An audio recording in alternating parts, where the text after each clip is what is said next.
Alright, boys, today we're going to be ranking units based on how much and how hard they broke the meta and how impactful they were, how much stronger were they than the meta. Now, as you can see here, this is how I described the first meta. That's how I'm going to describe it, okay? King, obviously the best unit in the meta at the time. Early JP, early global maybe even. I'm not too sure about global, by the way, so I'm going to keep this like mostly to JP. I know some things were like strong global, but like global started with a different roster and everything, so I'm going to go into that. Anyway, Skinny King JP launch, best unit in the game by far. He was free too, so that's insane. Multiple different teams, right? You had King Ult Rush and you had King Brum, okay? And then you had King on just any team. You had King with coin chop on. Right now, this guy, I'm not gonna put Hellbrom on here because he was just like a means. And I'm also gonna put this guy. And I'm gonna make a new team. I'm gonna add it's Gother.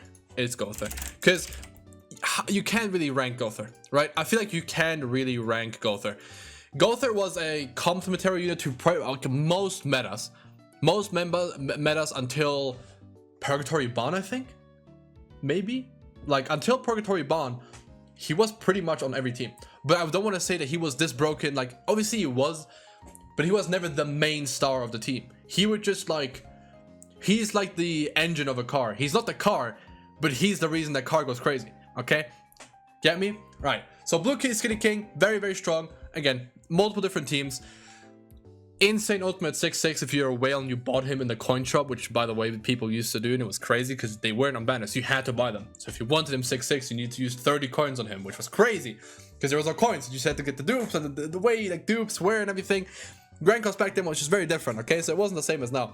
And like let me ask you now, would you spend 30 actual SSR dupes for a unit in the coin shop? For any unit? No, you wouldn't. Like it's unfathomable to think, but people used to do that because he was this good. Now, a lot of things that make him good, you guys won't understand if you play global or you didn't play first half year JP. So he petrifies, right? Now the way petrify works is you can't use your cards, and that's the same as it worked back then, except if you cleansed, you still couldn't play. So now let's say you're petrified, you use a cleanse card, okay, or you have like a perk Meli effect, right? You remove the last one, you're cleansed, your cards do a little like breaking effect, right? Like they're unlocked now, okay? You're stunned, right? But you get cleansed. They do this little unlocking thing, right? And then you can use them in the same turn. Back then we didn't have this. If you're petrified, it doesn't matter if you cleanse. You couldn't click the cards. You couldn't click them. You couldn't even waste them. You couldn't click them in general. They were just locked in your hand, and you couldn't do anything with them when you were petrified until half year when they changed it. And that was like a huge W update, by the way. And I was playing at the time, so obviously so happy. Now you have no idea how happy we were. It just changed the whole way we played Grand Cross. We could cleanse units in the same turn as they were stunned and then use their cards. That whole like crackling effect, that was like a like seeing gold to us, because you're like, oh my god, like this is insane. We've been asking for this. So that was a huge nerf to this guy. But also at the same time, when he was around, there's a lot of teams that were very, very competitive, like the Ult Rush, just a coin shop bond team without King. That was really strong. Sorry, that was really competitive as well. And so I don't want to like put him any higher. He was definitely very, very impactful at the time. He was definitely him. You definitely saw him in 90% of the teams. But I don't want to like, knowing what I want to put an S in him, I can't quite do this for anyone else, I think. Actually, them, because there's 3 units I want to put there. All right. Now, next up, we have Bloody Meli meta. Okay, King was raiding for like 3-4 months, right? No one really stopped him. And then we have Bloody Meli come out. Now, Bloody Meli came out with Lilia. Lilia was also out at the time. I think right before him, she came out. And this guy, I kind of want to put in them, but I won't. This guy was that guy. The first real DPS they introduced since the game's launch. He would just round start, do half your health damage, and then more, and then some. And if you had 2 AoEs, that was you done. Go next. And the way you play him, you had him, Red Gother, and Lilia. Now, Red Gother was on everyone's team, like I said, right? Now, one thing that's really big about this Meliodas is that his passive makes it so he's immune to attack seals. So he was cooking Red Gother in type advantage and in just having this. And if you're into King Brim, Hellbrim has the lowest CC of any SSR because the stats are horrible. You would just one-shot him with this guy. The corrosion was actually like an issue, like you felt it did big damage. Still, it's the same, but like now the game is too quick. You can't, like, you waste a whole card on corrosion. It's too slow. It doesn't work. But like, it was really strong back then, and it really, really worked out well for this guy. And this guy was just everywhere. And it shows because they tried to nerf him 3 times, and one of those worked. Actually, 2 of those worked. Now the next one, Valenti. Valenti was made to counter him. Now I can't put Valenti on a list like this. She was never really meta. Because people didn't even run Valenti. Like, people wouldn't run Valenti to counter this guy. Like, there's some Valenti teams, for the most part, people didn't like run Valenti. Because it wouldn't work against King. If you ran against King, King would just blast Valenti. So like the whole dynamic going on, and there's this people that started running a Red Merlin on Bloody Meli's team, I remember, instead of Red Gother, and they would also just cook Valenti. So it didn't work out too well for her. So that was kind of unfortunate for her. But overall, Valenti never really had a place. She was made to counter Meli, didn't quite work out. Like, she would have if she faced him, but people didn't really use her, so I can't like really put her on the list. Obviously, she works against them. We all know this, but again, not the strongest. Next up, we have half year anniversary, which was Green Escanor, who I'm not gonna put on. Actually, I will put on the list. I will put him in They Tried. Actually, I put them all in They Tried. They really didn't like. They didn't really like. He was really strong, but people just ran him with Bloody Meli. Bloody Meli was still the star of the show. He was still the guy. Obviously, this guy would just kill Bloody Meli. He would also just kill Blue Skinny King because he's green. But for the most part, you wouldn't see any Escanor teams without one of these on the team. So I don't want to put him in like actual meta breaking, especially because he only kind of lasted a month. He only kind of lasted a month in Grand Cross. Like, he kind of like immediately fell off when New Year's came around, because that's when Red Escanor released, and he was just much better to run.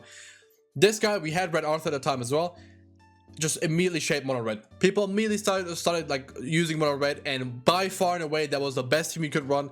Somehow every Arthur player gets a rank 3 buff every turn. The team was obviously Escanor, Red Gother, Red Arthur, and then you'd have Red Twigo in the backline. Most people at least did that. And it was just really strong. Like, you would just cook people. Like, they didn't like. You had way too much health at the time where teams didn't have any basic stat increases or health increase or any like thing like this. And you had the Arthur buff card. You were immune to debuffs. You couldn't get petrified and everything. It was after the cleanse update too. So like, if you cleansed like your Gotha that was petrified with Arthur's like level 3 buff, he could then use a card again in the same turn. So overall, this team would just dominate, and it was just the best team until March, where Lostvayne released. But there was one more unit I want to like talk about, 2 actually. One, Red Skinny King released during the same time, like I think the next banner after New Year's was Red Skinny King, and that guy obviously was a really good backline for this team because it would counter Bloody Meli, and it would just put kind of like to stop them. People still ran him, and you could still win with him in like some matchups, right? You had just better gear, or if it wasn't ungeared, you had the outfits. They didn't get a rank 3 buff, all sorts of stuff, right? You were facing a bot, and he just like the random cards. You still had a chance to get to champion with this guy, but for the most part, it was just like mono red, and the King obviously helped that tremendously. After this, we had Esterosa, who was attempting to break the meta as well. Very strong guy, rank 3 counter, probably what the strongest thing in Grand Cross at the time. But his issue was people just started rushing ultimate against him. And we didn't have the greatest ult removal back in the day, right? The Zolf wasn't even a thing. We had single target ult removal, but it wasn't the best. So a lot of people wouldn't like run this guy. People would just play around him. He was really strong though. He'd get his ultimate, and people did run him in like most teams as well. You'd get his ultimate, you have that one turn. People clicked onto it, you can see it in the hand if they use it or not. It was very simple, right, to like play around this guy. But he was very strong, and I made like multiple videos on him back in JP that of showing how strong he was, but it kind of just worked against bots. No.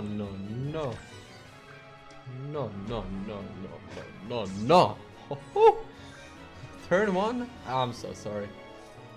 Yo, please attack with Lilia. Oh, no.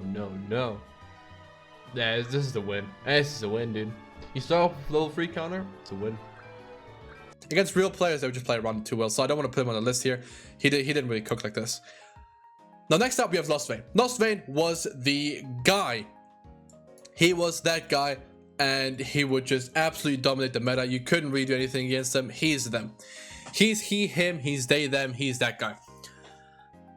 First festival we had, we called him the LR of Grand Cross. He was so much stronger than every other character in the game. Top 100, in that top 100 when he came out, was all 100 Lostvaynes. No one was not running Lostvayne. Everyone was running Lostvayne. Everyone 6-6. One of the first characters where it's like, oh my god, we need someone for 6-6. Like, this is like a huge difference it makes in the character. rank up when you hit him and crit him, and obviously back then you didn't have that much damage to like just like one-shot him, right? So like you couldn't really play against him. You'd hit him, you'd lose. You didn't hit him, he get ultimate, you lose. It was very difficult, right? You try to text him with Gowther, oh well, doesn't matter. He just gets his ultimate and he wins, and you've crit him probably, so he has rank 3s now. Insane unit. Like if you weren't there, you weren't there. Okay, even on global I feel like he was that strong, but on global like you got Liz first, I swear, and then him, so you got like immediately like the Gluida team. Like he didn't get to shine for like a few months like he did on the global, but such an absurd unit, like no one, like literally no one could stop him.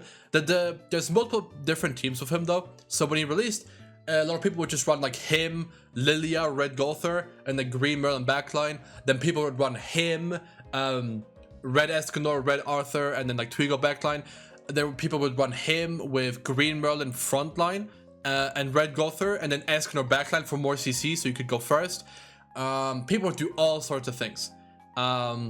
People would do all sorts of different teams with him, but one thing was clear: he was on the team, and you would win with him. Insane power creep. He was the first time I did a PvP showcase in the actual unit showcases. Back then, unit showcases would just be you taking them into boss stage or book stage, doing damage tests with like Green Guild Thunder and everything, and like giving your opinion on the unit, right? Horrible showcases looking back, but like that's what we did back then. He was the first one where I did a PvP showcase. At the time, I think Seaton already done like some PvP showcases, and people just did actual PvP videos at the time as well. But he was the first one, like on release, everyone's like, okay, yeah, look at this guy in PvP, literally one-shotting everything. Insane. Like, actually just insane. So yeah, this guy, very, very strong, very, very insane. Broken character. He is the icon, I think, of Grand Cross. If I think about Grand Cross, I think of Lostvayne. I think of his ultimate, I think of when hitting him, he crits, I think of his AoE. Like, he is him. That's why he got DLR, right? He is that guy in Grand Cross. So, now we don't really have anything left. Nothing really like happened between him and Anniversary. They didn't release any character like really stopped them or anything, so we just had some like fillers, and then we had Anniversary. No, Anniversary was Goddess Liz, and I remember being in voice chat with Nagato and Seaton, and we all went, oh, that shield's kind of nice, revive's pretty cool. Doesn't seem that broken though, and boy were we wrong. Boy were we wrong. My god, like were we wrong. This character, Goddess Liz, absolutely ruined PvP and still does to this day ruin PvP. And you can't, like, it's insane. It's insane how she's still relevant, and she always found some sort of relevancy. She would just make the best units better, and then she would just make any team like broken. A lot of different metas. She's kind of the same thing as Gowther, but I feel like she's more like actively impactful, right? Like you kill Gowther, you kill Gowther. You kill her, she's still there. Insane, like just insane characters. Also, by the way, fun fact: this is the update that introduced Super Awakening Anniversary, the first anniversary. So that was a yikes, and it was horribly implemented on the JP at first, and then Global got the fixed version, so you never had to bother with it. But yeah, by far and away, like these two would just ruin PvP, and that's when I quit Grand Cross for the first time, and I came back like KOF collab time ish, I think, the same year, like in the October ish, maybe. Yeah. So again, a lot. This update was not the most, you know. You ask the average JP Grand Cross players, they will not look back on this like with a fond memory. They'll look at this with like, yeah, I just didn't want to play. These two, obviously, just far and away the best units in the game. Couldn't really beat them. It's just insane what they did. Like it's just broken. It just like the shield effect is still broken. The revive is broken. She had a stun, right? Like practically a perfect kit for what she wants to do, right? Her ultimate heal, reflected. You could choose PvE stages for this. Right, this is mainly just talk about PvP, obviously, but like in PvE, oh, she was broken. Obviously, he was broken too, and it just made the game so much more stupid. Now, this is when we truly had power creep, right? These two releasing. This is when Grand Cross really just like exploded in power. Because even when Lostvayne was meta, you could still run other teams, and you know, not everyone had Lostvayne. Not everyone had him 6-6, so there was a chance you could win, but. You saw these two and you didn't have either of these two, you would just forfeit the match because you couldn't play. So that was fun. And yeah, that is it for the 1 year anniversary. I'm gonna do a part 2, part 3, part 4 if it does well. But this was year 1, and this is how I feel about year 1's meta and how impactful these units were. And there's no one really I can put in like a different tier, because no one really did anything that was this big. No one was really like on the same level as like impact as this guy, right? No one that released was like strong. We had like Bellion release and stuff, like who cares? Yeah, we had Zaratrust and Blue Zeldris release at the time, in between like Lostvayne and stuff, and they didn't really do anything. Like there wasn't really anything that was going on until that Elizabeth. So yeah, that's it. That's the early meta. I hope you guys enjoyed. Again, like the video if you did. I will do more of these if this video does well. If it doesn't, then this is the only one you'll see. But yeah, that was your one of Grand Cross in a nutshell. Yeah, it's just insane. It's insane.